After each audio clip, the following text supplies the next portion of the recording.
Hello, I'm Will, welcome to Tesla Jigsaw. Loads of news stories to get through today, but this week a Tesla owner has just hit 100,000 miles on FSD. That's Tesla's full self-driving if you're new here. That's rather impressive, isn't it? But is it actually ready for the rest of us? No, don't be silly, far too much regulation and politics to cut through first. I've also got the latest on FSD version 14.1 Lite that's reaching hardware 3 cars.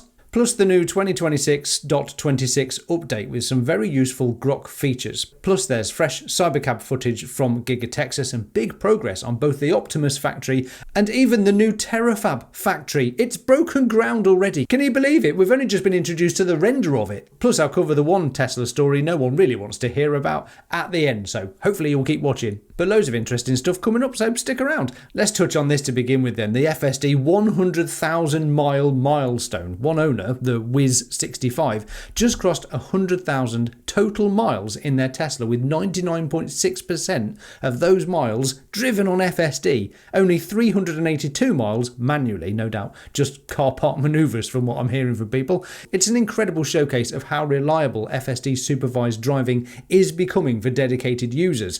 Just this week I've spoken to both EV Dave and Farzad, who tell me they practically don't drive anymore. They just let the car do the driving. I don't think any of us who haven't experienced it day to day know just how much we'll use it day to day. Here's a question for you to ponder though. How many times have you gotten into a taxi, an Uber, or a limo even, and wanted to take over driving? My hunch is that many people are already showing where their attention would rather be by using their mobile phones whilst driving. But whatever you drive today, just imagine if your last 100,000 miles had been done autonomously. I mean, okay, technically it's 99,618 miles. You'd expect that to be global news, wouldn't you? A technological achievement to be celebrated even. Mainstream media is a bit quiet on Tesla's FSD success story, isn't it? No doubt they're waiting for a big negative story instead to sink their rotten teeth into.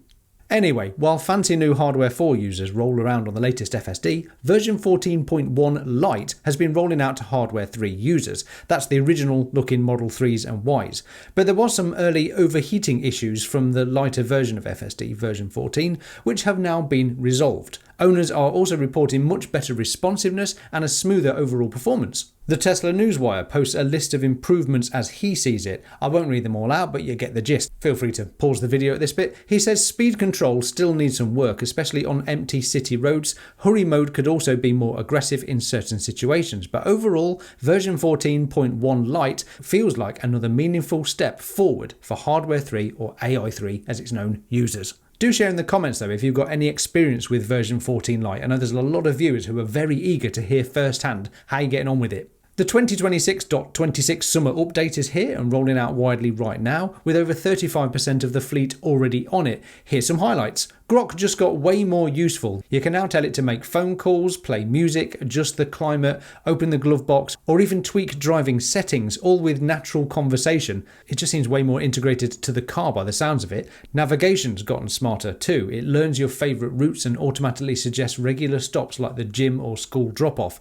Karaoke now scores your singing in real time, tracks your high scores, and even lets passengers cue songs from their phones. You can also upload custom raps straight from the Tesla app, set your arrival battery percentage from your phone, and join video calls right from the car's browser using the cabin cameras. How cool is that? Some features need the new AMD hardware. Isn't it incredible getting all these free new features on older vehicles, just ever improving Teslas over time? Right, I've not mentioned Cybercab for a while, so let me share some updates here. Joe Tegmeyer's latest drone footage from just days ago shows Cybercab's testing with fresh logos, Starlink integration now, and they've been continuing night testing. The robotaxi program is clearly gaining momentum. Cybercabs are now built with revised rear boot hatches to allow the installation and integration of Starlink version 5 dishes, which are smaller and lighter and use half the power of the old versions. That gives the robotaxi fast satellite internet for fleet management, real-time map updates, telemetry uploads, and remote support if the car hits a tricky situation. This is totally unique to Tesla, of course, thanks to SpaceX, but it's exciting because unsupervised robotaxis without a steering wheel can't just pull over and wait for signal. They need to stay in constant contact. This makes the whole fleet more reliable, scalable, and future-proof. Plus, passengers get high-speed Wi-Fi for streaming. Marvellous. It's the first step towards Starlink in every Tesla, blending the two companies' tech in a big way. It'll be so cool seeing these come to customer vehicles too.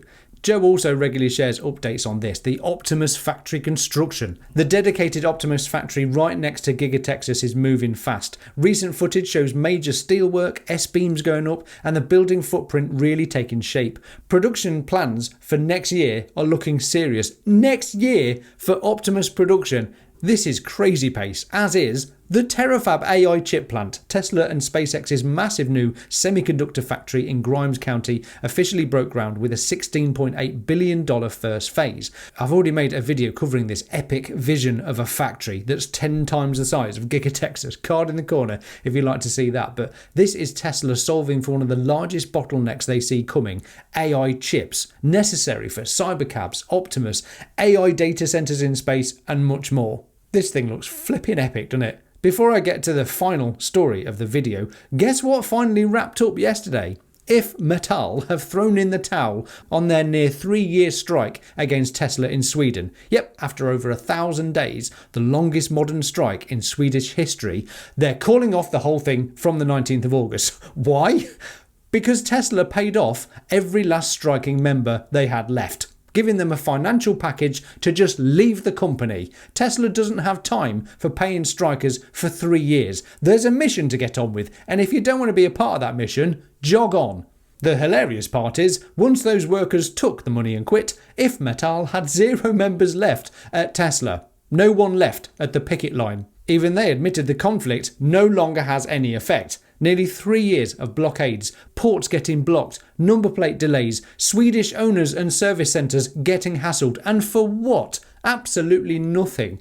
Tesla still hasn't signed a collective agreement, never did and never will. If Metal kept claiming they were fighting for the workers, but in the end they just dragged it out, wasted everyone's time, and only stopped when there was no one left to protest. The real workers who just wanted to get on with their jobs could do nothing more than to watch this whole circus unfold. Tesla didn't budge. The Swedish union model just got a proper reality check, and the only ones who really suffered were the people who followed If Metal's plan for far too long. Very pleased to see Tesla stand their ground and not be bent over to unreasonable demands from unions.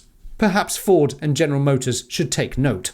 And finally then, tragedy strikes Tesla once more with a huge recall of 20,000 vehicles. But hang on, these always just turn out to be over-the-air software updates, don't they? So I'm not falling for this one. Oh no, this one's an actual hardware fix. A real one. This is the US Headlight recall. Tesla is recalling 20,349 vehicles in the United States, 18,735 Model Ys from 2020 to 2023, and 1,614 Model 3s from 2017 to 2023.